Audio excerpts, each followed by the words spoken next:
Friends, कैसे हैं आप सब। आशा करते हैं सभी बहुत अच्छे होंगे। तो फ्रेंड्स, हमने लास्ट वीडियो में व्यंजन पढ़े थे।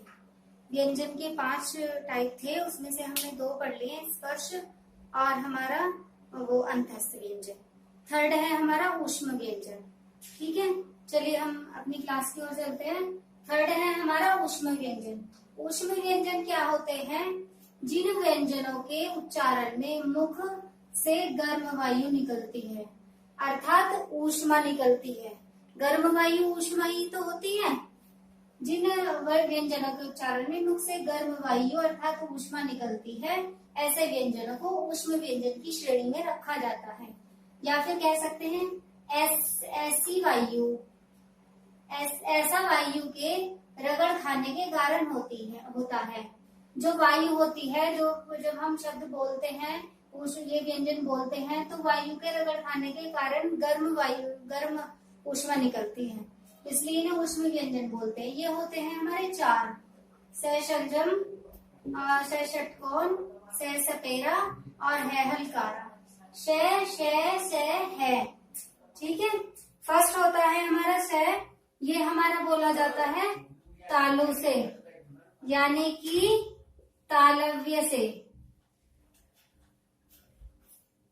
तालव्य से बोला जाता है हमारा श। और जो हमारा ये श षटकोण होता है, ये होता है मूर्धन्य होता है। ये सारी डिटेल्स में मैं बता चुकी हूँ कि तालु किसे बोलते हैं, मूर्धन्य क्या होता है। और हमारा श होता है हमारा वर्तस्य। वर्तस्य क्या होता है?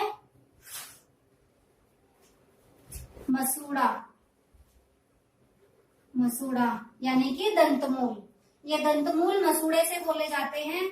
है हमारा ये श हमारा मूर्धन्य होता है हमारा काकल्य व्यंजन होता है। काकल्य व्यंजन होता है कंठ, इसका उच्चारण स्थान होता है कंठ। तो ऊष्म व्यंजन 4 होते हैं और इनका जो उच्चारण स्थान होता है वो होता है षडजम का होता है तालु, तालव्य। स षटकोण का होता है मूर्धन्य और स षडजम का होता है वर्तस्य यानी कि मसूड़ा।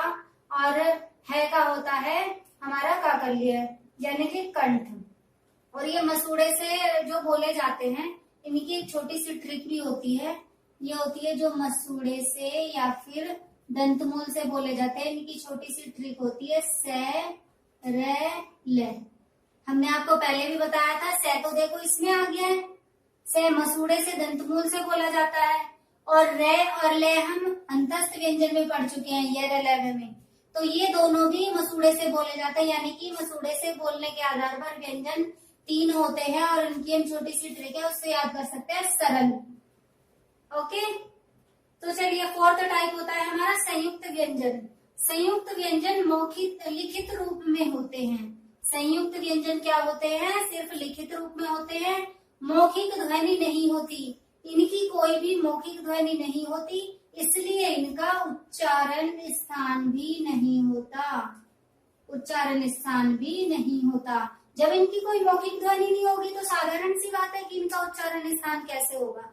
उच्चारण स्थान मौखिक दृष्टि से ही तो होता है, मौखिक ध्वनि के आधार पर ही हम उच्चारण स्थान निश्चित करते हैं। ओके, ये होते हैं 4: छ, त्रय, श्रेय और ज्ञ। ये कैसे के संयुक्त व्यंजन होते हैं, तो साधारण सी बात हो जाती है हमारी कि ये सिंगल एक व्यंजन से नहीं बनेंगे। इसमें दो व्यंजन ऐड होंगे, ये तब बनेंगे। जैसे कि ये हमारा बनता है का प्लस शा से बनता है ये हमारा। और ये त्रय बनता है हमारा तय प्लस र से। और ये श्रेय बनता है हमारा श प्लस र से। और ये हमारा ज्ञानी बनता है जय प्लस इ से। और इसे हम दूसरे वे में भी लिख सकते हैं। दूसरे वे में हम कैसे लिखेंगे? आधा क प्लस आधा श प्लस अ। तो इसमें आ इंक्लूड है ना, क्योंकि ये हमने पूरा लिखा है। इसी तरह से भी इसे लिख सकते हैं आधा त, आधा र और प्लस अ।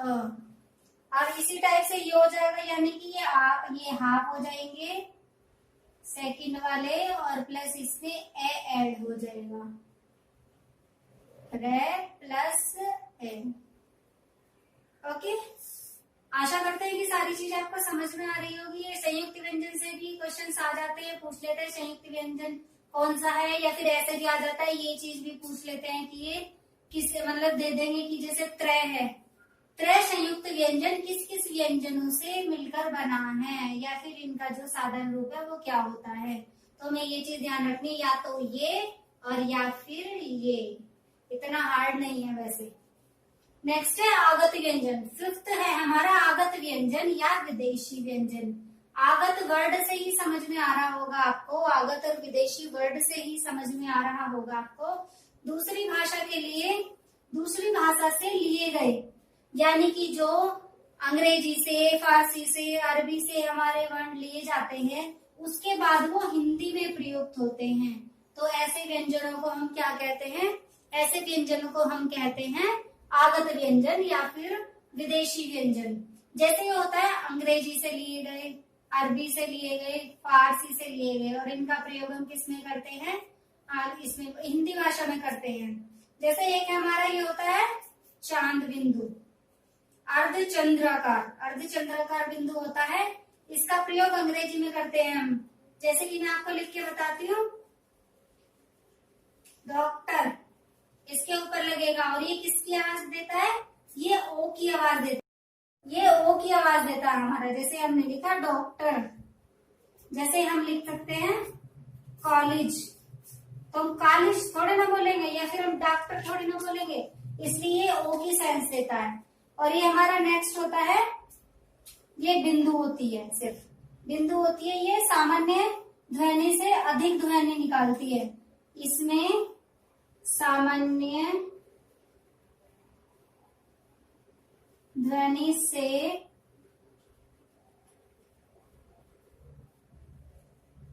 अधिक ध्वनि निकलती है। जैसे कि हम लिखते हैं सिंपल वे में, अगर हम लिखेंगे राज, राज, तो यानी कि हो जाएगा शासन, या फिर किसी का नाम भी हो सकता है, नाम भी हो सकता है। और अगर हम इसे लिखते हैं राज, ये बिंदु हमने यहाँ पे लगा दी, तो इसका मतलब होगा सामान्य ध्वनि से अधिक ध्वनि निकलती है। इसमें हमने ये बोला सिंपल राज, शासन या फिर किसी का नाम, और हमने लिखा राज, तो हमने ये वर्ड खींच के बोला ना, ज्यादा ध्वनि निकली हमारी इसमें, तो ये होता है रहस्य। ऐसे वर्ण, ऐसे शब्दों में यूज होता है इनका। जैसे हम बोल सकते हैं जरा, जरा होता है थोड़ा, सॉरी, जरा होता है बुढ़ापा, बुढ़ापा बोलते हैं जरा को। और अगर हम इसमें बिंदी लगा देंगे जरा, तो इट मीन्स होता है जरा, इट मीन्स होता है थोड़ा, थोड़ा सा। ओके, जरा का मतलब होता है थोड़ा। और या फिर ये ऐसे भी यूज होते हैं, क के नीचे बिंदी लग गई, क, ख, ग, घ, इस टाइप से इनका प्रयोग होता है। इसमें हमारे व्यंजन में 5 टाइप हो गए हैं। 5 टाइप हमारे कौन से थे, हम एक बार रिवाइज कर लेते हैं। तो इसमें पहला था हमारा स्पर्शी व्यंजन, अंतस्थ व्यंजन, ऊष्म व्यंजन, और इसके बाद था हमारा संयुक्त व्यंजन, और आगत और विदेशी व्यंजन। ठीक है, अब इससे अलग कुछ इम्पोर्टेंट पॉइंट्स हैं, आप नोट बना के भी लिख सकते हैं, या फिर वैसे नोट कर लीजिए जिस हिसाब से आपको करने हैं। ये देख लेते हैं हम आगे वाले। ठीक है, ये होता है उत्क्षिप्त व्यंजन, यानी कि द्विगुण व्यंजन, द्विगुण व्यंजन या फिर उत्क्षिप्त व्यंजन। ये 2 होते हैं, ड़ और ढ। ये ड के नीचे ये बिंदु लगी हुई है, और इसके नीचे भी ये बिंदु लगी हुई है, इसलिए इन्हें ड और ढ बोलते हैं। ये संस्कृत भाषा, ये सॉरी उर्दू भाषा के शब्द हैं, ये उर्दू भाषा के शब्द हैं, और इनसे जो ध्वनि निकलती है वो तारंजात ध्वनि निकलती है। कौन सी ध्वनि निकलती है, तारण जात ध्वनि निकलती है। तारण जात किसको बोलते हैं? तारण जात बोलते हैं जो ढोलक की वॉइस सुनी है आपने, यानी कि ढोलक की वॉइस सुनी होगी आपने, इसे बोलते हैं जो पीटना। एक तरीके से ये पीटना मतलब कि किसी चीज को बजाना, पीटना, ढोलक, उस ध्वनि को ये तारण जात ध्वनि बोलते हैं। ओके, इसके बाद हम देखते हैं नेक्स्ट। इसमें एक चीज और है, ये जो बिंदु लगी हुई है इसके नीचे ना, उसे हम नुक्ता बोलते हैं। क्या बोलते हैं उसे? नुक्ता बोला जाता है, नीचे बिंदु जो लगी हुई है। इससे नेक्स्ट देख लेते हैं हम उच्चारण में मुख से निकलने वाली वायु प्राण के आधार पर, यानी कि प्राण के आधार पर कितने प्रकार होते हैं। ये होते हैं कम, यानी कि अगर प्राण या फिर वायु कम निकलेगी, कम निकलेगी तो उसमें होगा ये अल्प। कम का मतलब अल्प होता है ना, तो यानी कि अल्प प्राण, अल्प प्राण।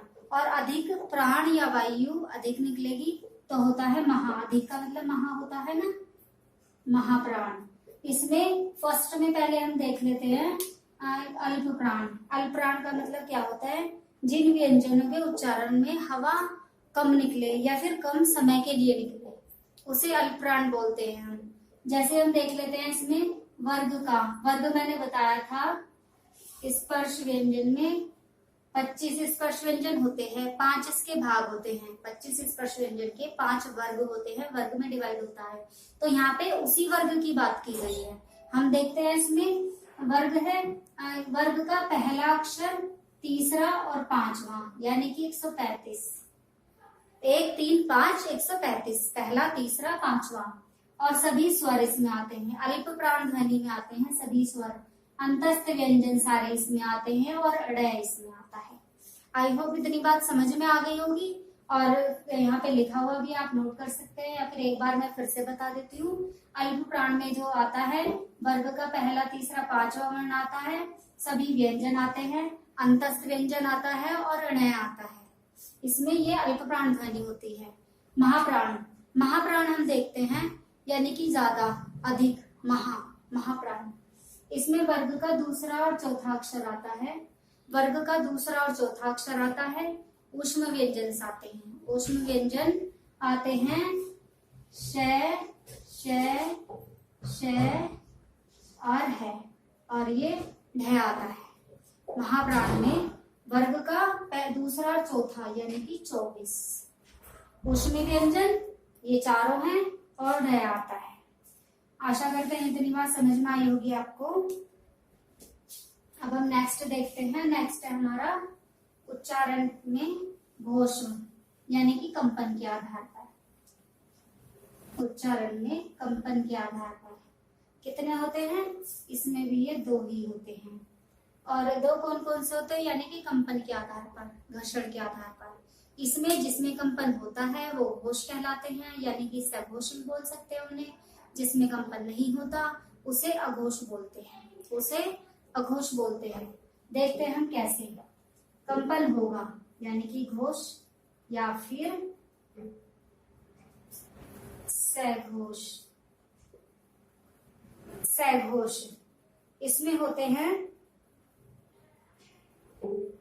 जिसमें कंपन होता है, घर्षण होता है, उसे सघोष बोलते हैं। इसमें क्या क्या आता है? इसमें हमारे आते हैं वर्ग का तीसरा, चौथा, पांचवा अक्षर।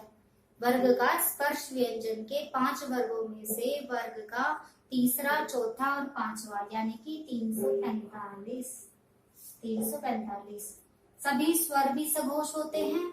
और अंतस्थ व्यंजन, अंतस्थ व्यंजन सारे सघोष होते हैं। अंतस्थ व्यंजन होते हैं हमारे, ये होते हैं य, र, ल, व। अंतस्थ व्यंजन होते हैं ये। इसके बाद आता है हमारा ड और ढ। ड और ढ दोनों इसमें आते हैं और है। इसमें ऊष्म व्यंजन सारे नहीं आते, ये बहुत इंपॉर्टेंट चीज है। इसमें घोष में या सघोष में ऊष्म व्यंजन सारे नहीं आते। वो क्यों नहीं आते? मैंने इसमें है लिखा हुआ है, अभी आप सोच रहे होंगे कि ये तो 4 होते हैं, तो फिर एक ही क्यों है, या तो 4 होने चाहिए। एक्चुअल में इसमें है में कंपन होता है, इसलिए इसे है हम बोल के देखेंगे ना, तो मतलब हल्की सी जो वॉइस है वो कंपन करती है, घर्षण करती है, इसलिए है अघोष उसमें, सॉरी घोष में, सघोष में आता है, और बाकी ऊष्म व्यंजन अघोष में आते हैं। अघोष में कंपन नहीं होता, घर्षण नहीं होता। ये डेफिनेशन आप इस हिसाब से भी लिख सकते हैं, पूरी नोट कराने की जरूरत नहीं है, इतना काफी है। कंपन नहीं होगा बोलने में, उच्चारण करने में, तो ये अघोष होते हैं। ठीक है, वर्ग का पहला और दूसरा यानी कि क और ख ये तो होते हैं। ये आपको सीरीज स्पर्श व्यंजन की बता दी है हमने, एक बार देख लेना, वीडियो देख लेना लास्ट। इसमें वर्ग का पहला दूसरा यानी कि 12, ये टाइप मत समझ लेना 12। ठीक है, ये मैंने इसके लिए लिखा है, सिर्फ याद करने के लिए लिखा है सिर्फ। ऊष्म व्यंजन, ऊष्म व्यंजन इसमें 3 आते हैं, 4 नहीं आते, और इसमें लास्ट हमने बता दिया है। ओके, हम देखते हैं द्वित व्यंजन। द्वित व्यंजन क्या होता है? 2 भाषाओं से निर्मित होते हैं। जो शब्द 2 भाषाओं के निर्माण से बनते हैं उन्हें द्वित व्यंजन कहा जाता है।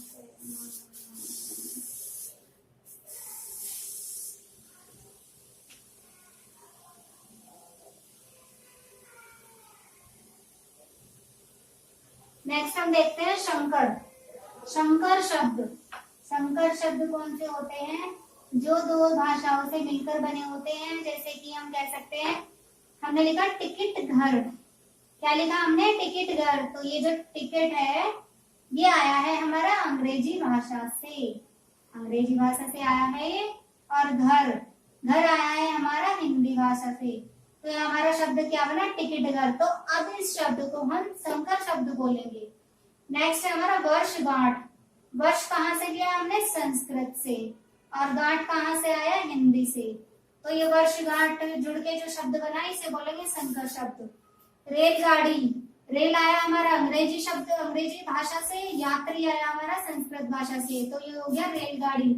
यानी कि 2 ऐसे शब्द जो अलग अलग भाषा से लिए गए हों और उन्हें जोड़कर एक शब्द बनाया जाता हो, वो हमारे संकर शब्द कहलाते हैं। इसके बाद हम नेक्स्ट देखते हैं, एक चीज और है हमारी इम्पोर्टेंट पॉइंट है ये भी, द्वित व्यंजन। द्वित व्यंजन क्या होता है? जब एक स्वर रहित व्यंजन, जब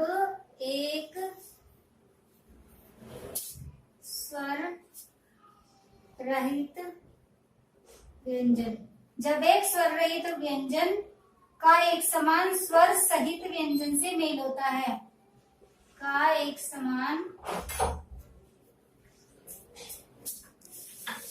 स्वर सहित व्यंजन से मेल होता है, तो उन्हें क्या बोलते हैं? हम द्वित व्यंजन बोलते हैं। जब एक स्वर रहित व्यंजन का एक समान स्वर सहित व्यंजन से मेल होता है तो उन्हें द्वित व्यंजन बोला जाता है। ऐसे द्वित व्यंजन कौन से होते हैं? जैसे हमने लिखा दिल्ली, क्या लिखा हमने? दिल्ली। या फिर हम लिख सकते हैं बिल्ली, कैट। ओके, और हम ऐसे ही लिख सकते हैं बच्चा, चाइल्ड, बच्चा। तो इसमें है ना, जब एक स्वर रहित व्यंजन, ये हमारा जो है आधा ल, आधा ल, आधा च, ये स्वर रहित ही तो है। मैंने बताया था, ल को आप ऐसे भी लिख सकते हैं या फिर किसी शब्द किसी अगले उसमें वर्ण में जुड़ेगा तो हम ऐसे भी लिख सकते हैं जैसे ये लिखा हुआ है। तो मतलब तो इसका आधा ही होता है, तो यानी कि ये स्वर रहित है। अगर ये स्वर के साथ होता तो ये ऐसे लिखा जाता, स्वर के साथ, या फिर आधा ल प्लस अ। स्वर के साथ है ये, स्वर के साथ है ये। और व्यंजन का एक समान स्वर सहित व्यंजन से मेल होता है। ये स्वर रहित है और ये वाला स्वर सहित है, तो इन दोनों का जब मेल हुआ इसको बोलते हैं हम द्वित व्यंजन, द्वित व्यंजन बोलते हैं। इसके साथ हमारी वर्णमाला समाप्त हो जाती है। वर्णमाला का टॉपिक हमारा समाप्त हो जाता है। बाकी और कोई कुछ चीज आपको पूछनी होता तो आप कमेंट बॉक्स में हमें लिख सकते हैं। कोई चीज छूट गई हो, आपको याद हो, या फिर कोई चीज आपको लगते हैं इम्पोर्टेंट है, हम नहीं करा पाए हैं, तो आप हमें बता सकते हैं। इसके बाद मैंने कुछ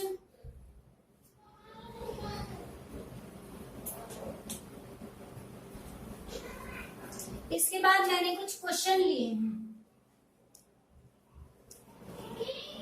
महत्वपूर्ण प्रश्न, मैंने कुछ क्वेश्चंस लिए हैं जिनसे आपको थोड़ा सा आइडिया हो जाएगा कि किस टाइप से क्वेश्चन आते हैं। वैसे तो आपने पेपर्स देखे भी होंगे और पेपर्स दिए भी होंगे, तो आपको इतना तो पता ही होगा, बट आप एक बार देख लेंगे तो उससे आपको काफी बेनिफिट मिलेगा। जैसे कि क्वेश्चंस कैसे पूछे जाते हैं। नंबर 1 क्वेश्चन अगर हम लिखेंगे, लुंठित व्यंजन कौन सा होता है? कौन सा लुंठित व्यंजन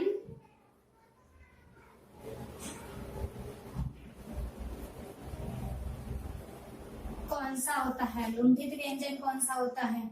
इसमें मैंने आपको ऑप्शन दिए ल, सेकंड र, थर्ड है आपका म, फोर्थ है आपका प। मैंने आपको इसमें बताया था ये लुंठित व्यंजन र होता है। प्रकंपित भी बोलते हैं इसे, लुंठित व्यंजन र होता है, इसे प्रकंपित व्यंजन भी बोलते हैं। सेकंड हमारा क्वेश्चन है, वर्णमाला किसे कहते हैं? वर्णमाला किसे कहते हैं? वर्ण है हमारा शब्द समूह को, सेकंड है हमारा वर्णों के संकलन को, थर्ड है हमारा शब्द गणना को, फोर्थ है हमारा व्यवस्थित समूह को। तो ये आप सभी जानते हैं, वर्णों के व्यवस्थित समूह को। लेकिन ये क्या है, ये काफी इजी क्वेश्चंस होते हैं, लेकिन जब हम एग्जाम देने बैठते हैं तो हमारा माइंड कुछ ऐसा हो जाता है, ये इजी क्वेश्चंस में भी हमें बहुत कंफ्यूजन होता है। क्योंकि जैसे इन्होंने दे दिया वर्णों के संकलन, वर्णों के व्यवस्थित क्रम, तो हम सिर्फ जल्दबाजी में क्या करेंगे, वर्ण देखा आंसर मार दिया, गए 1 नंबर या 2 नंबर। तो ऐसा नहीं करना है। थर्ड क्वेश्चन होता है हमारा, निम्न में से अल्प प्राण कौन सा है हमारे निम्न में से? ए, आ, ये, क,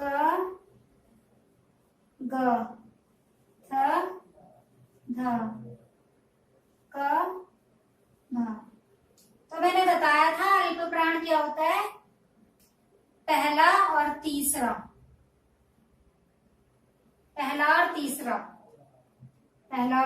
होता है। तो ये क और ख हो जाएगा, क और ग हो जाएगा सर।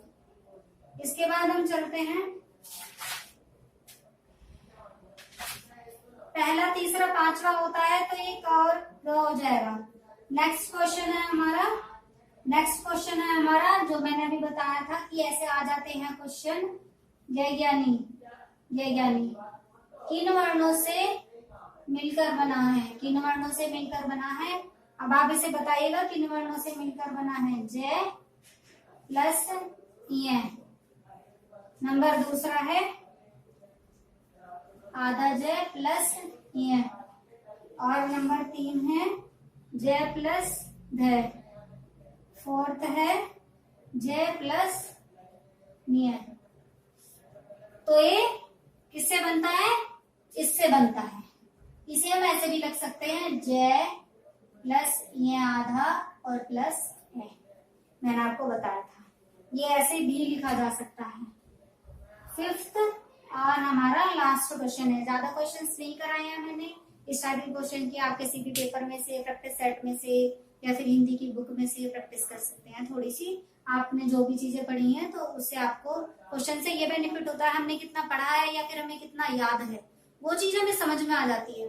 अगर कहीं पे हमें जैसे ये क्वेश्चन आया अभी, अल्पप्राण कौन सा होता है, अगर हमें कंफ्यूजन है तो हमें याद नहीं आएगा क्वेश्चन में, और अगर याद नहीं आएगा क्वेश्चन में तो पेपर में भी याद नहीं आएगा, फिर वहां पे गड़बड़ हो जाएगी।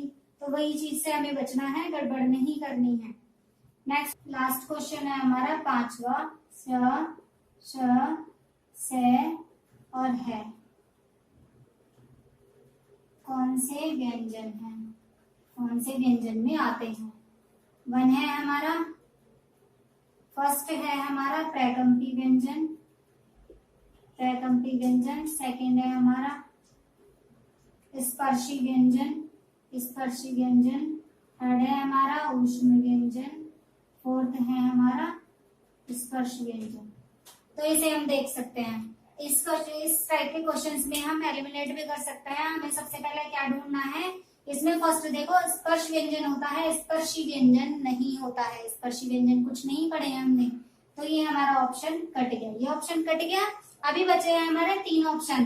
3 में से हम देखते हैं प्रकम्पी व्यंजन, प्रकम्पी व्यंजन या फिर लुंठित व्यंजन। ये सिर्फ र होता है, इसमें सिर्फ एक ही व्यंजन आता है, यानी कि इसमें और कोई व्यंजन आता ही नहीं, तो ये हमारा हो ही नहीं सकता। ये तो हमारे वैसे भी 4 है ना। इसके बाद स्पर्श व्यंजन, स्पर्श व्यंजन हमारे होते हैं 25, 5 वर्ग होते हैं हमारे, और इनका हम ये तो बहुत ज्यादा इंपॉर्टेंट होते हैं, ये हमें याद भी करने हैं, काफी रोल होता है इनका। जैसे कि KTMDH, इनका जो उच्चारण स्थान होता है KTMDH। कंठे, तालव्य, मूर्धन्य, दंते, ओष्ठी, ये उच्चारण की दृष्टि से ये दिखती है, और वैसे कचट्टा वाली है। तो यानी कि हमारा सिर्फ ऊष्म व्यंजन बचा, ये हमारे ऊष्म व्यंजन में आते हैं। चलो, आशा करते हैं कि आज की क्लास पसंद आई होगी। कोई अगर न्यू है स्टूडेंट तो वो हमारी लास्ट की वीडियोस देख सकते हैं। हमने 2 वीडियो करा दी हैं पहले, ये 3rd है, और वर्णमाला यहाँ पर समाप्त हो जाती है। नेक्स्ट वीडियो में हम पढ़ेंगे नेक्स्ट चैप्टर, कोई नेक्स्ट चैप्टर पढ़ेंगे हम। और कोई प्रॉब्लम हो, कुछ समझ में ना आया हो, या फिर आपको लग रहा हो कुछ चीज इंपॉर्टेंट है, छूट गई है, नहीं बता पाए हैं हम, तो आप हमें कमेंट बॉक्स में बता सकते हैं। हम कोशिश करेंगे उसे बताने की। ओके, और पढ़ाया हुआ पसंद आया हो तो चैनल को सब्सक्राइब कीजिए, लाइक कीजिए, ज्यादा से ज्यादा शेयर कीजिए। मिलते हैं अपनी नेक्स्ट वीडियो में नेक्स्ट चैप्टर के साथ। Thank you.